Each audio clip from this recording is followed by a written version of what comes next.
Assalamualaikum warahmatullahi wabarakatuh.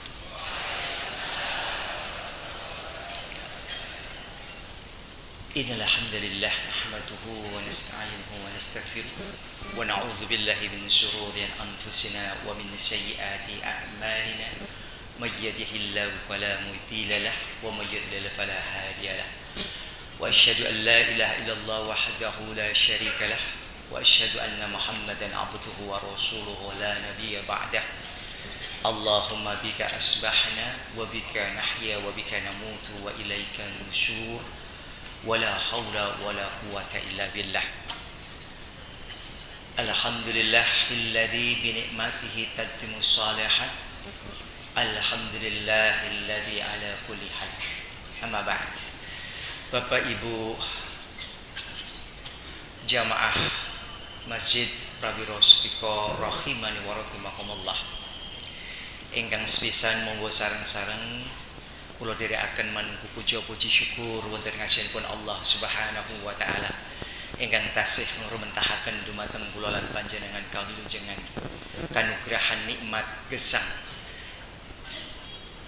karoban sih sedaya kanugrahanipun Allah rumentah dumateng kula lan panjenengan tumanduk sehingga sedaya ingkang kula panjenengan anggap mboten penting panjenengan lirakaken rawuh kempal manunggal wonten masjid ingkang dipun ridhoi Allah menika kanthi tujuan niat thalabul ilmi.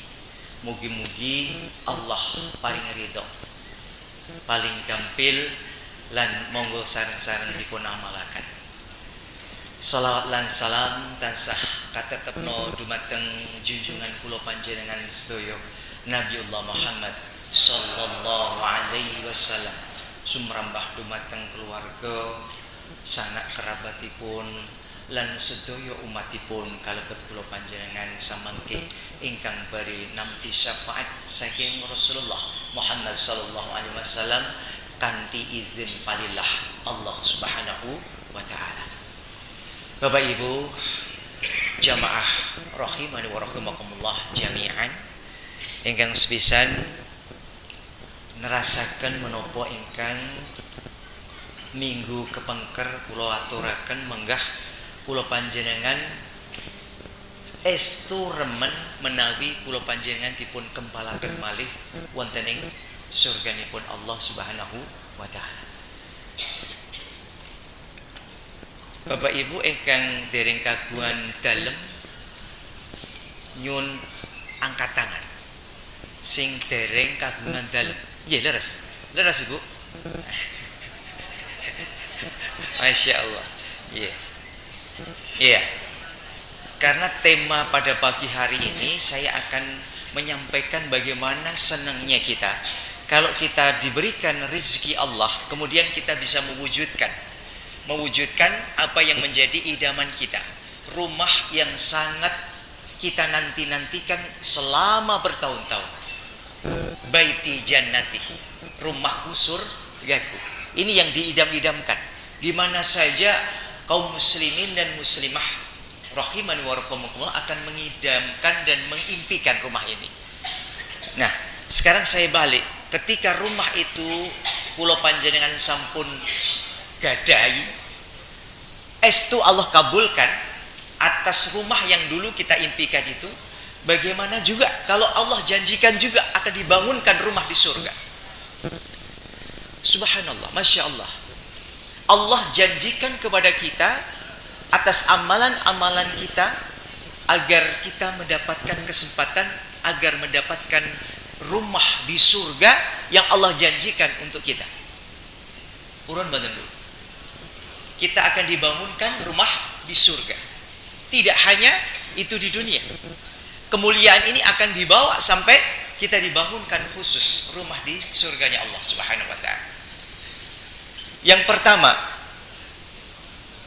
Allah sampaikan kabar ini melalui Rasulullah sallallahu alaihi wasallam dari Jabir bin Abdillah radhiyallahu anhu. Rasulullah sallallahu alaihi wasallam bersabda, "Man bana masjidallahi kam mafhasi qatatin au asghara bainallahu lahu baitan fil jannah.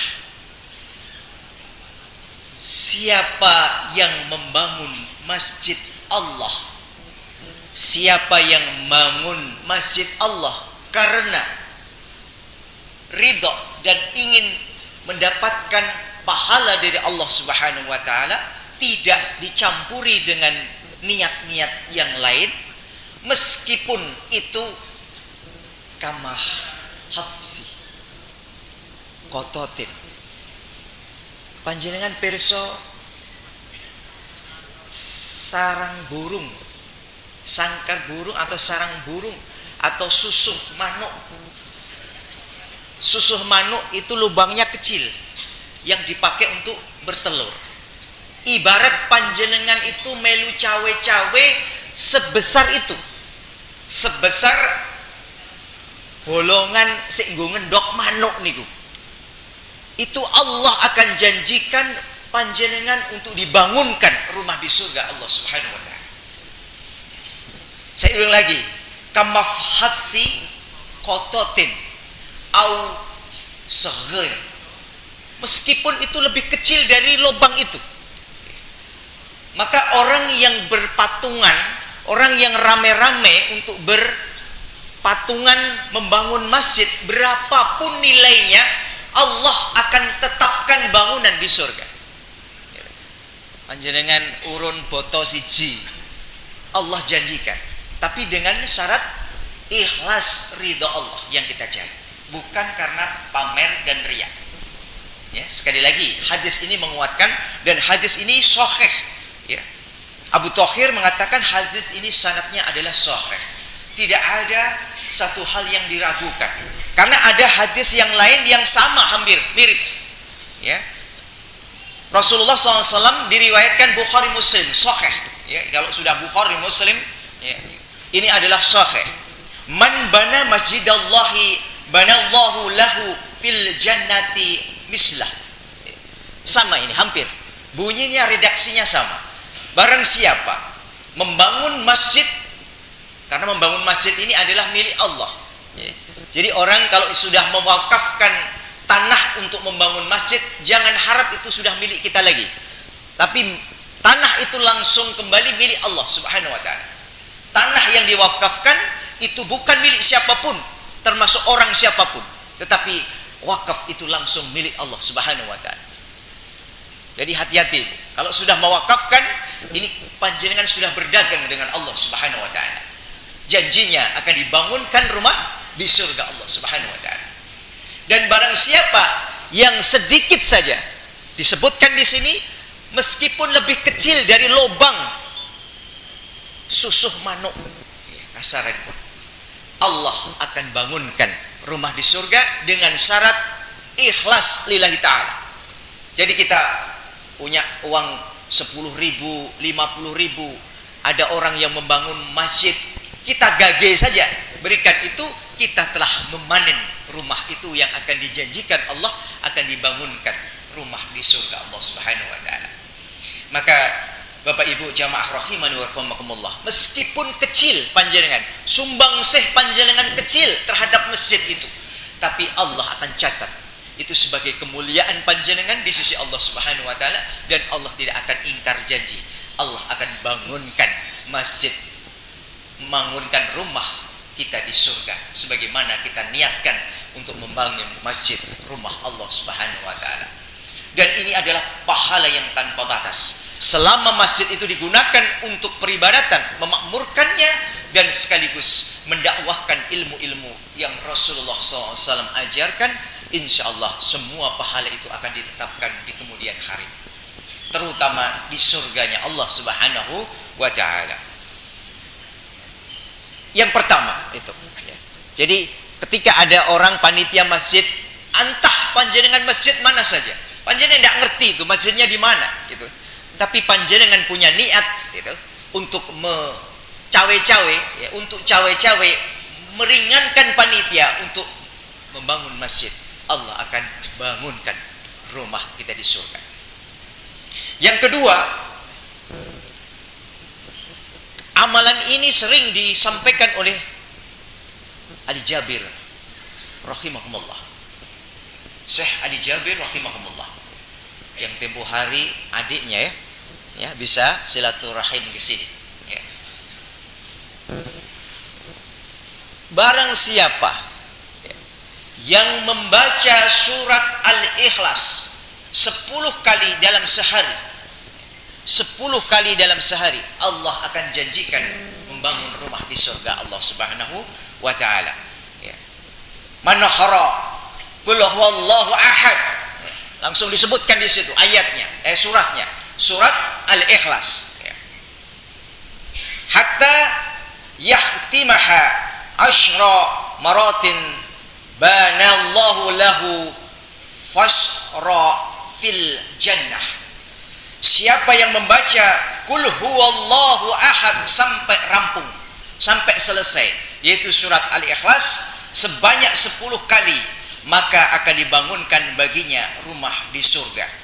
Syekh Albani menyampaikan hadis ini hasan dan panjenengan bisa mengamalkan itu.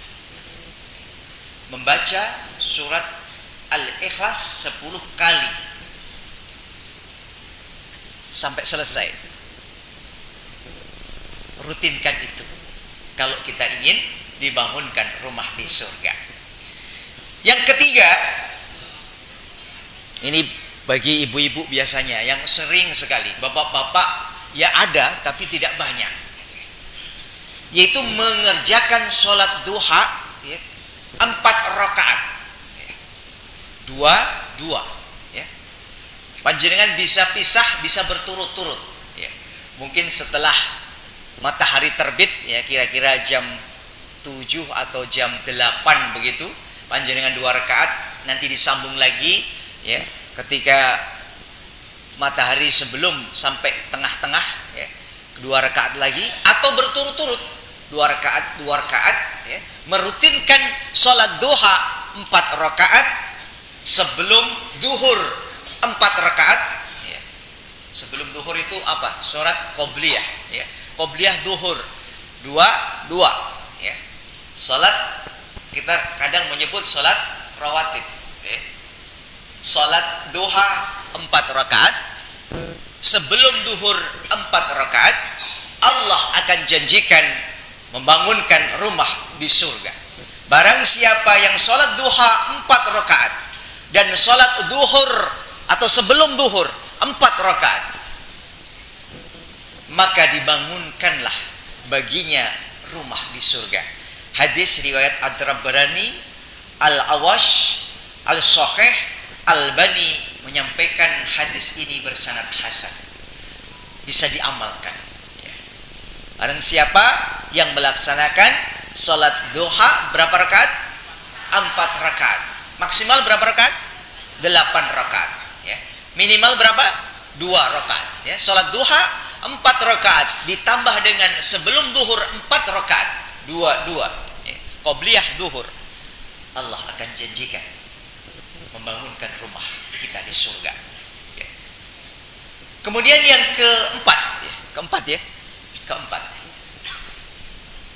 apabila kita membiasakan sholat rawatib yang langsung disebutkan 12 rakaat ya. Sholat rawatib yang pertama adalah sebelum subuh.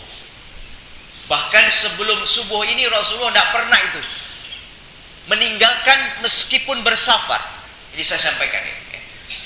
Sholat qobliyah sebelum subuh, dimanapun panjenengan berada, mau panjenengan bermukim maupun panjenengan tindaan di tempat yang jauh, jangan pernah tinggalkan qobliyah subuh ini ya.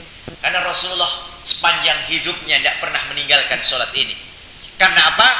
Tahu pahala keutamaan sholat qobliyah subuh, yaitu dunia bersama isinya akan diberikan kepada kita. Coba ini ya. Mana ada yang bisa menggantikan dunia bersama isi diberikan kepada kita ya. Sholat qobliyah subuh jangan pernah ditinggal. Bapak Ibu, kalau ingin panjenengan dimuliakan Allah, qobliyah subuh jangan pernah ditinggal ya. Meskipun dalam keadaan bersafar ya. Jadi disampaikan apabila melaksanakan salat 12 rakaat, 2 sebelum subuh, 4 rakaat sebelum zuhur tadi, 2 rakaat setelah zuhur, berarti berapa sudah?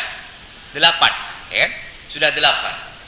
Kemudian ditambah lagi dengan 2 rakaat setelah salat maghrib, ditambah lagi dengan 2 rakaat setelah salat isya, 12 rakaat.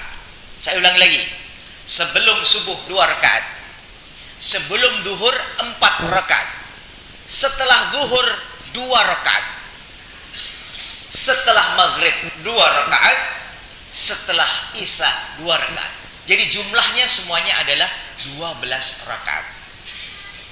Barang siapa mengerjakan salat sunnah dalam sehari semalam sebanyak 12 rakaat, maka mereka sebab amalan tersebut akan dibangunkan sebuah rumah di surga. Hadis riwayat Ibnu Muslim radhiyallahu anhum. Hadis ini menguatkan sebagaimana yang diriwayatkan Aisyah radhiyallahu anha. Nabi SAW bersabda, barang siapa merutinkan sholat sunnah 12 rakaat dalam sehari, maka Allah akan membangunkan baginya sebuah rumah di surga.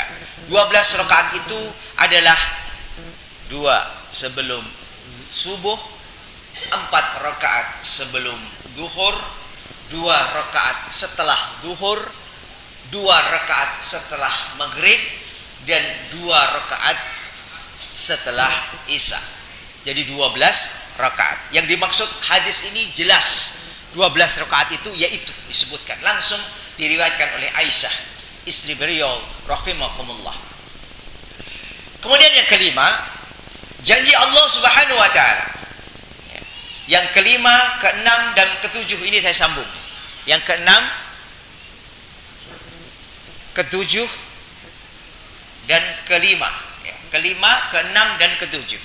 Yang kelima ini adalah meninggalkan perkara-perkara yang menyebabkan orang itu berselisih paham sehingga berdebat sampai perdebatan itu tidak pernah berujung. Jadi meninggalkan berdebat. Jangan pernah kita berdebat terlalu bersemangat sehingga kita lupa bahwa barangkali mungkin yang kita debatkan itu Allah tidak suka. Bisa jadi apa yang kita perdebatkan itu salah. Maka ketika sudah mulai suaranya mengeras, satu dengan yang lain saling menutup kekurangan masing-masing, perdebatan sampai kemudian meh gontok-gontokan, tinggalkan. Jangan pernah teruskan itu. Ya. Ini yang kelima. Ya. Menghindari jangan sampai terjadi perdebatan. Bahkan ada perdebatan ini yang sampai bunuh-bunuhan. Ada ini. Apalagi ini pilpres ini atau pilkada atau yang jadi wakil-wakil rakyat ini. Ya. Kurang sedikit suaranya, wah sudah mulai suara tinggi. Semuanya disalahkan itu. KPPS-nya disalahkan. Sampai perdebatan yang tinggalkan itu, perkara itu. Meninggalkan perkara yang tidak penting di sisi Allah, yaitu meninggalkan perdebatan yang tanpa alasan yang kuat. Ini sering kita lakukan. Kadang-kadang sampai ngeyel, gitu ya. Sampai bersumpah lagi, ya. Coba kalau nggak tahu itu, nenek moyangku ini orang-orang soleh, sampai membawa nenek soleh. Nauzubillah, nauzubillah. Ya, jangan sampai perdebatan yang seperti ini tinggalkan. Ya. Kita jangan meneruskan perkara-perkara yang seperti ini. Yang keenam adalah meninggalkan satu kalimat yang sering mudah kita lakukan dan ini berlaku untuk siapa saja. Apa itu? Bohong, dusta, ngibul, ya. Berbohong, berdusta, tidak sebenarnya, berita hoax, ya. Yang sekarang mulai ya, menyampaikan berita-berita yang tidak benar tapi dianggap benar sehingga mempengaruhi opini masyarakat. Ya. Jadi jangan pernah kita itu berkata bohong. Ya. Ini diingat ini. Ya. Tapi ini kadang-kadang sulit. Gitu ya. Orang itu sulit berbohong. Ya. Dan ini harus kita latih, Bu, ya. Sering kita membaca Quran, dusta ini akan banyak dihijab oleh Allah Subhanahu wa taala. Maka perbanyak amal soleh agar kita dijauhkan dari sifat bohong ini, ya. Dusta, ya. Meskipun dusta ini sebenarnya benar, ya. Tapi berbohong hanya untuk misalkan pura-pura. Saya menyampaikan, saya tidak ada kejadian ini, nggak ada kejadian. Saya sampaikan ini supaya panjenengan itu mantap, gitu. Ini juga salah, dan ini jangan sampai terjadi. Termasuk juga pernikahan, bohong-bohongan dalam pernikahan, bohong-bohong dalam perwalian, berbohong-bohong dalam nasab keturunan misalkan. Ya, ada ini yang sering ini, ya, menggunakan nasab keturunan dengan bohong-bohongan. Gitu. Saya keturunannya, ya, Sinuhun, Kanjeng Ratu, wah, dan seterusnya itu, ya. Dibawa-bawa itu, ya. Orang-orang itu dibawa-bawa supaya apa? Supaya maksudnya itu bisa kesampaian. Misalkan ingin menikahi anak seseorang yang memiliki derajat pangkat status sosial yang agak tinggi misalkan, dia harus membawa nama nasab keturunannya, na'udzubillah. Padahal tidak, sama sekali tidak ada itu nasab keturunan dari ningrat, ya. Jadi susuhunan maupun dari kasultanan, ya, misalkan, ya. Kalau nengratan, ya, dia mungkin lahir di nengratan, ya, kebelet ibu lahir nengratan, ya, ditulungi oleh wong lewat misalkan, gitu, ya. Nengratan bisa bagi, gitu. Nauzubillah, ya. Jangan sampai seperti itu, ya. Berbohong ini kuncinya kerusakan nanti di alam dunia ini. Kuncinya cuma bohong saja, ya. Satu kalimat bohong ini akan menumbuhkan kebohongan berikutnya, ya. Contohnya misalkan Pak Beni besok ngisi, ya. Kemudian sebenarnya saya ada waktu itu, ya. Tapi kemudian saya tolak, tidak bisa itu, saya sakit. Benar nih, Allah malaikat itu mencatat tuh, ya, sakit itu, ya. Kemudian tidak disadari ketemu dengan jamaah ini, sampaikan, katanya Bapak sakit. Oh, kemarin sakitnya. Nah, ini sudah 2 kali bohong. Kemarin sakit, sekarang tidak. Ini sudah bohong 2 kali. Ketemu lagi, sakit apa? Sakit meriang, misalkan. Kemudian dibawakan ini oleh jamaah ini. Meriangnya itu supaya sembuh, cepat sembuh. Diberikan bandrek misalkan, ya. Panganan sing anget-anget, gitu, ya. Supaya lekas sembuh katanya, gitu, ya. Ini beda lagi. Oh, sekarang bukan meriang kok. Saya itu penyakitnya nun sawu, panu, gitu ya. Panu kok orang iso ngaji piye, gitu, ya. Ini menumbuhkan kebohongan berikutnya. Maka jangan sampai ini, terutama pedagang ini sampai sekali. Jangan sampai ini pedagang ini ujiannya luar biasa dalam dusta ini, ya. Ini kulaane pun boten angsal. Tidak usah disebutkan kulaannya berapa, Bu. Ya, kalau berdaganglah, tapi jangan menggunakan kulaannya pun boten angsal. Tidak usah, karena Bapak Ibu terangsang untuk bisa berbohong di situ. Gitu. Termasuk juga, Bu, ini timbangannya 1 kilo, ya, yaitu satu bungkus itu saya beli itu. Tidak usah bilang itu betul-betul 1 kilo itu mateng, misalkan. Anget, Bu, itu 1 kilo anget. Kalau ditimbang tidak ada 1 kilo, panjenengan berdusta. Meskipun panjenengan tidak melakukan, tapi panjenengan hanya beli dari pedagang besar misalkan, ya. Maka jangan pernah kita berbohong. Dan ini juga banyak dilakukan oleh ibu-ibu muda kepada anaknya ini biasanya, ya. Bu, itu belikan itu. Oh, tidak baik itu, Nak. Itu kalau makan itu nanti bisa batuk misalkan, ya. Atau kalau makan itu nanti bisa pelupa misalkan, ya. Itu dulu ketika saya kecil itu diberikan seperti itu. Oh, rasa mangan brutu, wah, misalkan. Padahal brutune sing doko itu bapak nih seneng karena gurih itu brutu itu. Baru sadar saya sekarang, oh, brutu itu ternyata gurih, anak ndak boleh. Kemudian dia ngomongi, kalau nanti kamu makan brutu pelupa nanti, gitu, ya. Belum lagi ibu-ibu itu, ya. Kalau anaknya jatuh, kemudian, wah, iki anu kodok tidak itu. Wah, kodok tak pateni. Ini salah, Ibu, ya. Ini salah, ini kebohongan ini. Anak akan merekam itu. Setiap kita jatuh pasti ada kodok itu mesti. Ya. Jadi orang jatuh itu akibatnya kodok itu. Jadi ketika ada orang jatuh, kodoknya itu masih nakal itu. Coba dibunuh itu. Gitu. Ini anak merekam. Ya, ingat-ingat, anak di usia 0 tahun sampai 7 tahun itu luar biasa kecerdasan. Maka jangan pernah dibohongi anak-anak gitu. Anak-anak tahu merekam itu. Bapaknya ada itu, ibunya ada. Ketika ada tamu, nak sampaikan bapak tidak ada di rumah gitu. Ini anak sudah merekam nih, ya. Bapak ada kok suruh bilang nggak ada gitu ya. Ini merekam, hati-hati ya. Anak-anak kita jangan dibohongi yang seperti itu. Dan jangan anak-anak ini dibohongi dengan kalimat-kalimat yang seakan-akan menuntun tapi salah. Misalkan seperti ini. Ini bubur nanas. Buburnya nanas. Padahal yang dimaksud sebenarnya panas. Kenapa tidak menyebutkan panas? Anak akan melafalkan nanas itu nanti. Ya. Jadi tidak bisa membuat panas, tidak ada. Karena tidak ajari nanas. Ya. Buburnya sedang nanas. Jangan dimakan dulu nanas ini. Ya. Ajari yang benar anak. Nak, jangan dimakan, buburnya panas. Ya. Nanti bisa melocot itu. Ya. Sakit itu, lidahnya sakit, jangan dimakan. Nah, ini anak-anak pasti akan paham itu. Jadi jangan pernah ya sedikit apapun berdusta kita, meskipun itu dengan anak kita sekalian, dengan suami kita, dengan istri kita. Jangan berbohong. Sampaikan saja apa yang sebenarnya terjadi. Itu lebih akan memberikan hikmah kepada kita semua daripada kita berbohong. Coba ini misalkan ya, seandainya nanti benar ini pilpres ini misalkan sudah ada ini berita kemenangan nih dari quick count, misalkan sudah pesta pora misalkan, tiba-tiba tidak jadi menang, kira-kira gimana itu? Ya? Ini kira-kira kan jadi repot semua kan, gitu ya. Ya. Lebih baik menunggu ya sampai betul-betul selesai, ya diperhitungkan, baru kemudian silakan merayakan kemenangan, silakan. Merayakan kemenangan berapa lama sih? Saya sampaikan berapa lama ya, sampai 7 hari 7 malam? Enggak, paling semalam saja sudah loyo itu, joget-joget sampai pagi, matilah dia.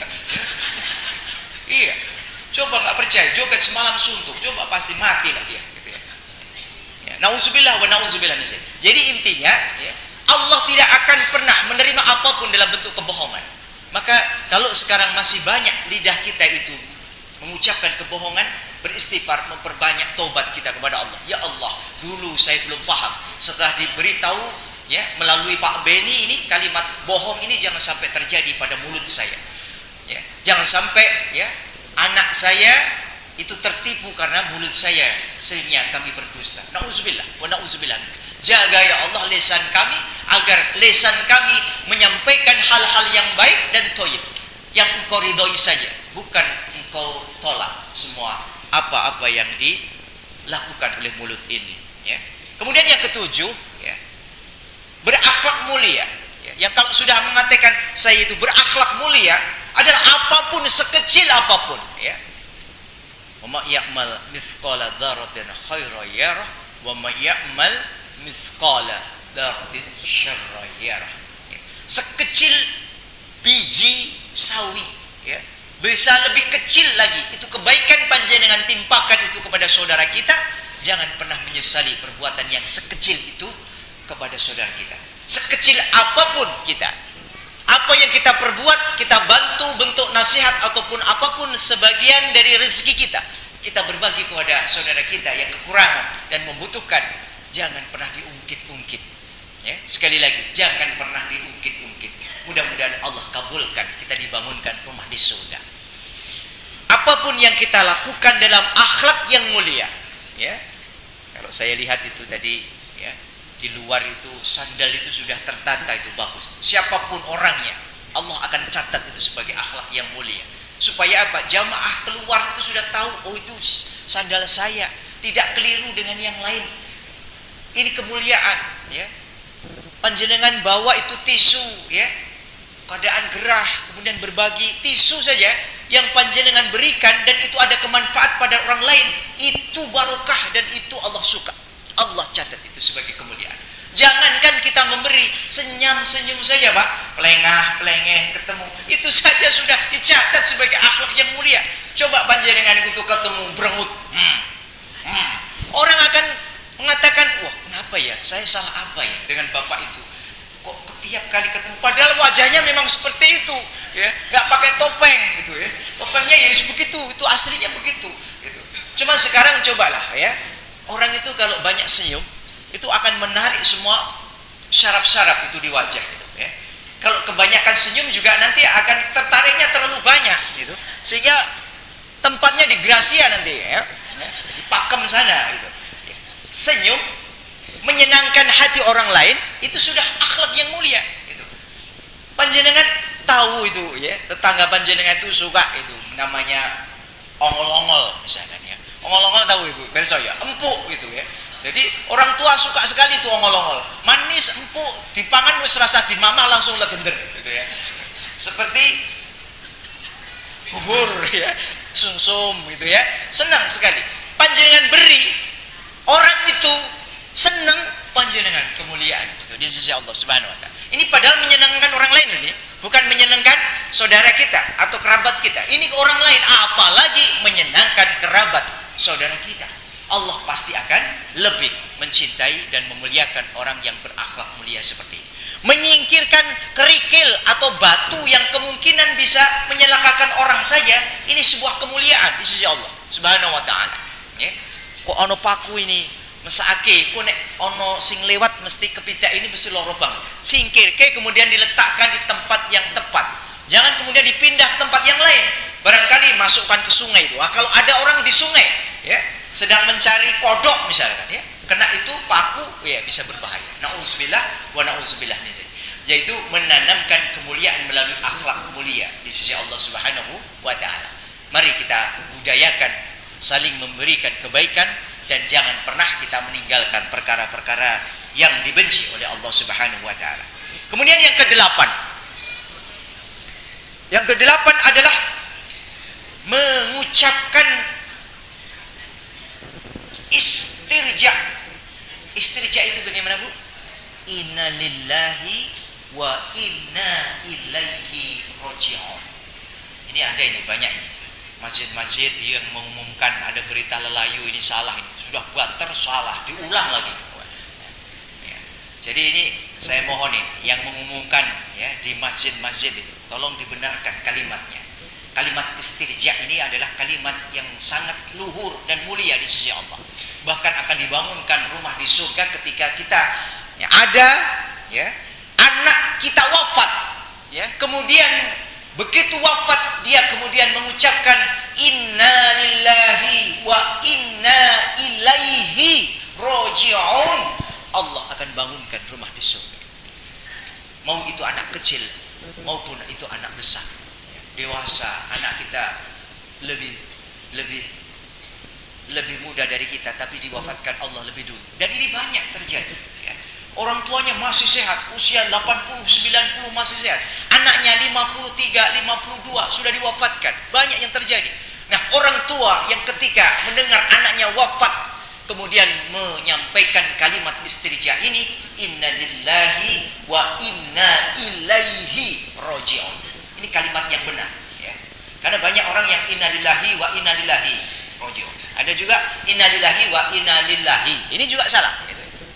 Inna lillahi wa inna ilaihi raji'un. Nah, ini yang benar.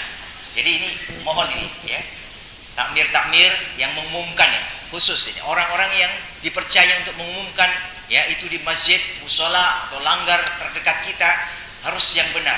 Inna lillahi wa inna ilaihi raji'un. Ini adalah kalimat istirja, ya.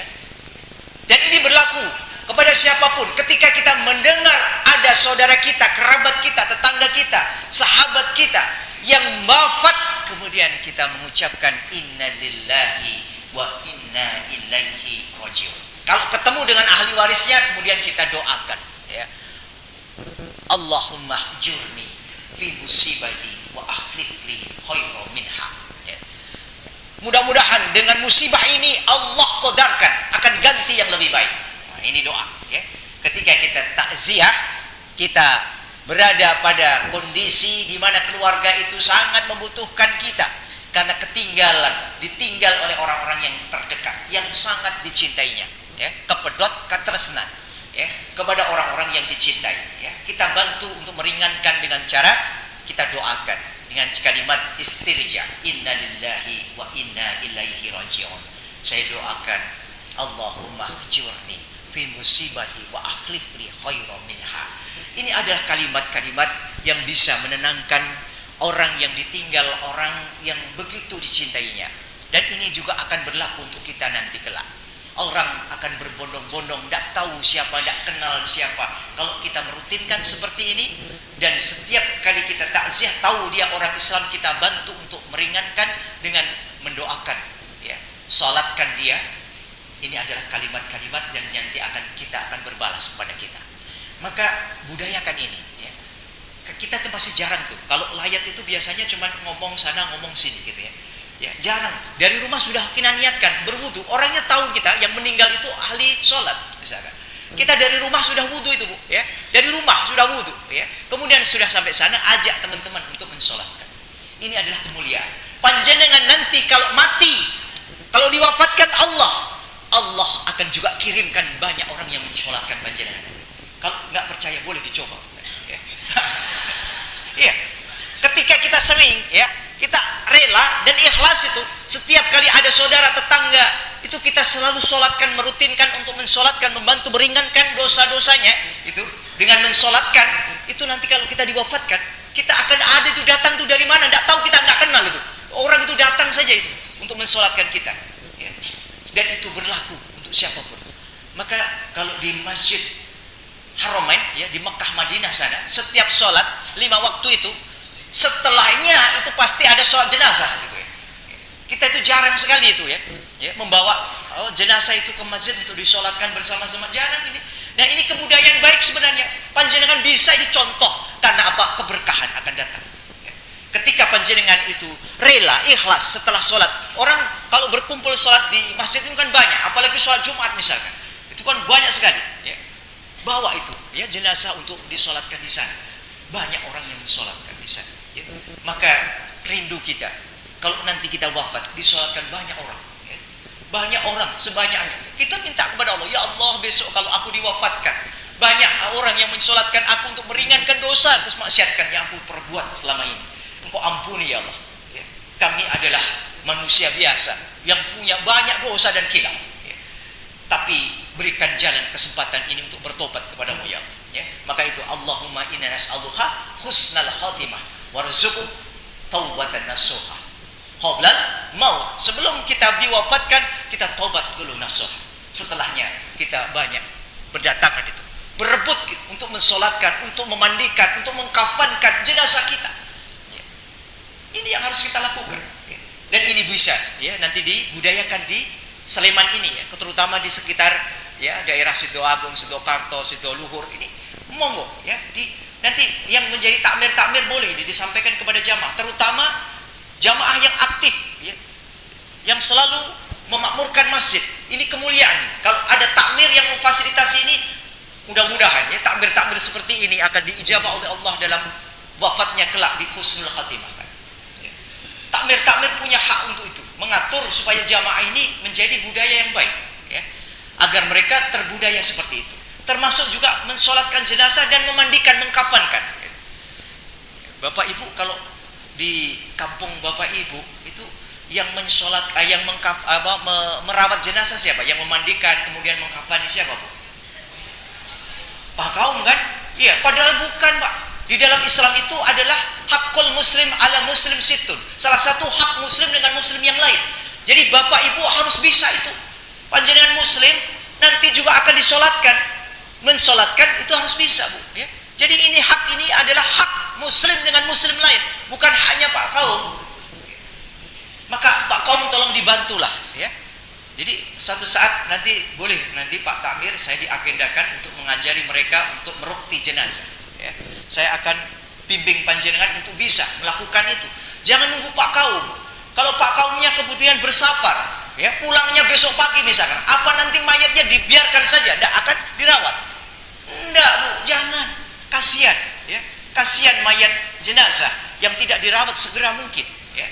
Maka ini hak, ya. Kalau di tempat saya sudah saya bentuk itu. Setiap RT itu punya satgas masing-masing.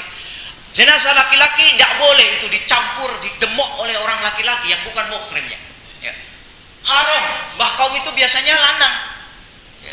Padahal yang mati itu kadang-kadang perempuan juga kan. Mosok perempuan kita rela dimek-mek Mbah Kaum gitu. Wong dalam keadaan hidup saja kita tidak boleh kok. Coba bayangkan itu. Apalagi dia sudah tidak berdaya apa-apa, ya dimek-mek ya enak saja. Cuman permasalahannya ini adalah haram. Maka Mbah Kaum, mohon maaf ini ya, kalau ada yang hadir, saya bukan menyinggung apapun ya, tapi saya meluruskan ya, ketika Mbah Kaum membimbing ya, ketika jenazahnya itu perempuan, biarlah perempuan, kita dari jauh ya, Mbah Kaum hanya mengarahkan saja ya. Makanya perempuan-perempuan juga harus kuat merawat juga. Ketika panjenengan itu bisa sempat untuk merawat saudara kita dengan ma'ruf, dengan baik, panjenengan nanti meninggal juga akan diperlakukan seperti itu. Maka ini perlu ya, saya sampaikan. Mungkin bisa diagendakan. Kapan kita ketemu, kita akan ya TOT langsung nih, praktek ini ya, praktek. Karena banyak ini Bu, orang setelah saya berikan hafal bagus, ketikanya kalau wong mati melayu. Karena prakteknya pakai boneka gitu ya, sehingga dia mak mudah gitu. Wah, pintar, nilainya 10 gitu. Begitu betul-betul ada orang meninggal, melayu Bu. Nomor 1 dia melayu gitu. Ini ada yang seperti itu. Sekarang yang saya takuti apa itu? Orang meninggal itu yang ditakutin apa? Dia juga nggak bisa melawan. Mau panjenengan apapun dia nggak pernah bisa melawan gitu. Yang ditakutin apa gitu ya? Ini kan hanya gugon Tuhan ya. Dulu orang-orang tua kita itu menakut-nakuti gitu ya, sehingga kita korbannya gitu ya. Korban. Orang meninggal itu mestinya kita muliakan ya. Orang merajake wong mati itu pada saat merawat jenazah itu ya. Itu sudah merajake ya, merajake wong mati itu ya seperti itu. Dibelai, dielus, diusap, dibersihkan dengan halus ya. Tidak digosok-gosok gitu ya. Dengan sempol. Jangan ya. Apalagi yang dari keran itu ya, keran ngucur itu dikocor. Jangan Bu, jangan, kasihan ya. Ya bikinlah pakai shower ya. Pakai shower supaya air yang keluar itu halus. Sehingga kalau kena kulit panjenengan itu, kalau kena kulit halus, itu mayatnya itu juga tidak protes. Meskipun ya protes, panjenengan gosok dengan sempol itu pernah protes ya. Enggak akan protes. Tapi ini adab ya. Adab kita memperlakukan kepada jenazah ya. Nah, mari mungkin nanti suatu saat kita akan gedakan untuk TOT ya, praktek untuk merawat jenazah. Ketika kita istijab anak kita diwafatkan, Allah akan janjikan rumah di surga. Apabila anak seorang hamba meninggal dunia, Allah berfirman kepada malaikatnya, kalian telah mencabut nyawa anak hambaku. Mereka berkata, benar. Allah berfirman, kalian telah mencabut nyawa buah hatinya. Mereka menjawab, benar. Allah kemudian berfirman, apa yang diucapkan hambaku saat itu? Mereka berkata, ia memujimu ya Allah, dan mengucapkan istirja, inna lillahi wa inna ilaihi raji'un. Allah akan bangunkan rumah di surga. Hadis riwayat Tirmizi, Imam Ahmad dan Syekh Albani mengatakan hadis ini hasan dan boleh diamalkan. Kemudian yang kesembilan ya. Yang kesembilan, orang yang merutinkan ya, ini ibu-ibu ini biasanya. Bapak-bapak juga sering ini, banyak kali mungkin karena profesinya kalau bapak-bapak ya. Apa Bu? Ketika panjenengan masuk pasar, masuk mall, masuk tempat-tempat di mana ada transaksi jual beli. Ya, saya sampaikan ini, pasar ini di mana tidak hanya pasar tradisional, tapi pasar ini adalah semua yang menyajikan di mana bertemu antara penjual dan pembeli. Gitu. Transaksi antara penjual dan pembeli. Maka sebaik-baik tempat Rasulullah sampaikan di masjid, seburuk-buruk tempat di pasar. Jadi pasar itu tempat seburuk-buruk tempat. Nah, karena Allah dan Rasulnya sudah menyampaikan itu, maka kita hati-hati Bu ketika masuk di tempat-tempat itu, pasar, mall, ya. Kemudian mungkin pasar malam atau apapun, di mana di situ banyak bertransaksi antara bertemu penjual dan pembeli. Ya. Itu namanya pasar. Ya. Maka kemudian apabila kamu masuk ke dalam pasar, sebelum masuk ke dalam pasar, kamu berdoa kepada Allah Subhanahu wa taala dan meminta perlindungan, kamu akan tidak dihijab dalam ketaatan. Jadi kalau sudah masuk ke dalam pasar itu Bu, Kita lupa. Ada adzan atau tidak ada adzan itu bodoh. Kabeh kemrubak ya. Kabeh do omong antara penjual dan pembeli. Kono agak anyang-anyangan, kono agak kencang-kencangan. Oke dikenyang semene ra oleh. Diduwi ra oleh. Akhirnya wis tak tuku sak oke-oke. Ning bar kuwi tak tokbake kowe. Wah, akhirnya disitulah menyibukkan. Orang kalau sudah masuk pasar ini biasanya dilalaikan oleh Allah Subhanahu wa taala. Dari apa? Dari ketaatan. Maka barang siapa yang berjual beli ketika adzan tidak berhenti, Allah akan laknat itu. Perjualbelian panjenengan itu tidak akan memberikan keberkahan. Ya. Maka ini ingat ini, ya, yang terutama yang berjual beli, apalagi sholat Jumat, ketika sudah dikumandangkan adzan masih ada transaksi, semuanya haram dilakukan. Nauzubillah. Maka ini hati-hati, Pak. Ya. Jadi pasar ini tempat seburuk-buruk tempat. Makanya kemudian kita diwajibkan atau disangatkan untuk berdoa, minta perlindungan kepada Allah Subhanahu wa taala. Sudah tahu, Pak? Doa masuk pasar atau doa kita minta perlindungan agar di pasar kita tidak dilalaikan. Waktu adzan kita dengar itu adzan. Yang lainnya mungkin tidak dengar itu, tapi kita dengar itu karena kita meminta perlindungan kepada Allah Subhanahu wa taala. Doanya mudah dan panjenengan sudah hafal itu biasanya. Doa hafal semuanya itu. La ilaha illallah wahdahu la syarikalah. Lahul mulku wa lahul hamdu. Ya, ini yuhyi wa yumit. Ya, ditambahin. Yuhyi wa yumit. Wa huwa hayyun la yamutu biyadil khair. Wa huwa ala kulli syai'in qadir. Yang paling singkat, panjenengan tidak hafal yang panjang, yang pendek boleh. La ilaha illallah wahdahu la syarikalah, lahul mulku wa lahul hamdu wa huwa ala kulli syai'in qadir. Boleh. Ya. Ya. Kalau mau lengkap ya tambah itu. Ya. La ilaha illallah wahdahu la syarikalah, lahul mulku wa lahul hamdu, yuhyi wa yumit, wa huwa hayyun la yamutu biyadihil khair, wa huwa ala kulli syai'in qadir. Ya. Sudah hafal? Sudah dicatat? Sudah ya? Ya. Besok diamalkan ya. La ilaha illallah wahdahu la syarikalah, lahul mulku wa lahul hamdu, yuhyi wa yumit, wa huwa hayyun la yamutu biyadihil khair, wa huwa ala kulli syai'in qadir. Ini minta perlindungan. Ya Allah, berikan perlindungan kepadamu. Engkau adalah zat yang tidak ada tandingannya dan tidak ada sekutu bagimu. Loh, ini memuji Allah. Jadi memuji siapapun yang masuk pasar memuji Allah Subhanahu wa taala. Kalau panjenengan tidak hafal, memujilah kepada Allah. Salah satunya adalah alhamdulillah. Kalau tidak hafal, alhamdulillah. Ini saja sudah cukup, lebih dari cukup untuk minta perlindungan kepada Allah. Karena rasul kita, subhanallah walhamdulillah wala ilaha illallah wallahu akbar. Tapi yang dicontohkan oleh Rasulullah ketika kita masuk pasar, la ilaha illallah wahdahu la syarikalah, lahul mulku wa lahul hamdu, yuhyi wa yumit, wa huwa hayyun la yamutu biyadihil khair, wa huwa ala kulli syai'in qadir. Ya. Sudah hafal itu ya? Ya? Iya. Masuk pasar dengan kaki kiri dulu boleh. Mau masuk pasar mau pakai kanan dulu. Ya, ini sunnah ya. Kalau kita masuk pasar dengan kaki kanan juga tidak masalah. Tetapi disunahkan masuk dengan kaki kiri. Karena apa?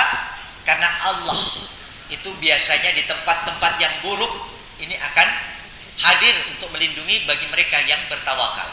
Contohnya misalkan kita masuk kamar mandi, kita tidak boleh kalimat thayyibah, tidak boleh ada di kamar mandi. Maka yang punya HP yang ada di dalamnya murotal Quran adzan, jangan ya, ketika masuk kamar mandi dimatikan dulu supaya ketika di dalam kamar mandi tidak ada kalimat thayyibah yang muncul. Ini berdosa kepada Allah Subhanahu wa taala. Ya, kita tidak boleh. Kita berlindung kepada masuk ke kamar mandi. Apa, Bu? Gimana doanya masuk kamar mandi? Allahumma inni a'udzubika minal khubuthi wal khaba'ith, ya. Wal khaba'ith dari setan laki-laki maupun setan perempuan, ini berlindung kepada Allah. Nah, kita masuk pasar juga berlindung kepada Allah Subhanahu wa taala. Isti'anah kepada Allah Subhanahu wa taala. Kita tidak berdaya dan hanya Allah yang memberikan kekuatan itu. Maka boleh ini diamalkan karena Allah Subhanahu wa taala melalui Rasulullah SAW, ya, barang siapa masuk pasar dan kemudian dia meminta perlindungan kepada Allah Subhanahu wa taala dan memujinya, maka akan mengangkat 1.000.000 derajat dan membangun rumah di surga. Hadis riwayat Tirmizi, dan hadis ini bisa diamalkan. Ya. La ilaha illallah wahdahu la syarikalah, lahul mulku wa lahul hamdu, yuhyi wa yumit wa huwa hayyun la yamutu biyadihil khair wa huwa ala kulli syai'in qadir. Ya, itu yang ke-9 ya. Doa masuk pasar akan dibangunkan rumah di surga. Kemudian yang ke-10 ya. Mungkin waktunya sudah hampir habis, maka menutup. Ya, ini bapak-bapak ini saya sampaikan. Ini adalah kemuliaan di sisi Allah. Tapi bapak kadang-kadang menyampaikan ini kepada orang lain. Menutup soft di depannya yang masih longgar, masih kosong. Misalkan ya, ini ada soft yang masih longgar ini, cukup untuk 1. Bapak yang di belakangnya maju. Ini kemuliaan. Orang yang menutup soft, ya, bukan kemudian ditawarkan. Ini bukan masalah, ayo masuk. Ini kesalahan fatal. Ya. Mestinya panjenengan tutup karena Allah muliakan itu. Khusus akan dibangunkan rumah di surganya Allah Subhanahu wa taala. Hadisnya sahih ini, ya. Barang siapa yang menutup suatu celah di dalam soft salat, niscaya Allah akan mengangkat derajatnya karena hal tersebut akan dibangunkan untuknya sebuah rumah di surga. Hadis riwayat Al-Muhammili dalam Al-Amali disebutkan hadis ini adalah sahih. Ya. Jadi menutup soft yang masih longgar ini akan dijanjikan, ya, oleh Allah Subhanahu wa taala untuk dibangunkan rumah di surganya Allah Subhanahu wa taala. Dan yang terakhir adalah jadilah orang yang beriman. Orang yang beriman, Allah sendiri sampaikan, barang siapa terjamin dalam hidup seseorang masuk ke dalam Islam dan dia berhijrah dan rumah di pinggir surga, di tengah surga ataupun di paling tertinggi surga, akan menjamin orang yang beriman itu masuk ke dalam surga dan berjihad di rumah di pinggir maupun di tengah, dia akan masuk ke dalam surga dan di dalamnya akan dia dibangunkan rumah sampai dia diwafatkan. Seandainya kita tetap amanu wa taqalla fatahna alaihim, menjaga keimanan kita dan mati dalam keadaan Islam dan tidak menyembah kepada Allah lain selain Allah dan menjadikan Rasulullah menjadi wasilahnya, Allah akan bangunkan rumah kita di surga. Jadi genap 11 amalan ini jaga, paling banyak yang paling mudah panjenengan untuk amalkan itu, dan Allah tidak akan pernah ingkar janji. Mudah-mudahan kita masuk bagian dari orang-orang yang dijamin akan dibangunkan kemuliaan rumah di surganya Allah Subhanahu wa taala. Barangkali ini yang bisa kami sampaikan. Mari kita berdoa, kita tutup, kita akhiri dengan doa. Mudah-mudahan Allah ijabah. A'udzubillahi samil alim minasyaitonir rajim. Bismillahirrahmanirrahim. Hamdan syakirin, hamdan na'imin, hamdan yu'afi na'amahu yukafi mazidah. Ya Rabbana lakal hamdu kama zamaki wa syikal karim wa azimi sultanik. Allahumma salli wa sallim ala nabiyyina Muhammad wa ala alihi wa sahbihi ajma'in bi rahmatika ya arhamar rahimin. Allahumma inna nas'aluka ridhaka wa jannah wa na'udzubika min syaqatika wan nar. Allahumma inna nas'aluka ridhaka wa jannah wa na'udzubika min syaqatika wan nar. Allahumma inna nas'aluka huda wa tuqa wa 'afafa wal ghina. Allahumma inna nas'aluka salamatan fid din wa 'afiyatan fil jazati wa ziyadatan fil 'ilmi wa barakatan fil rizqi wa taubatan qabla al maut wa rahmatan 'inda al maut wa maghfiratan ba'da al maut. Allahumma hawin 'alaina fi sakaratil maut wa najata minan nar wa 'afa 'inda al hisab. Rabbana atina fid dunya hasanah wa fil akhirati hasanah wa qina azaban nar. Subhana rabbika rabbil izzati amma yasifun wa salamun alal mursalin walhamdulillahi rabbil alamin. Amin amin ya rabbal alamin. Wa la dzikrullah ya akbar.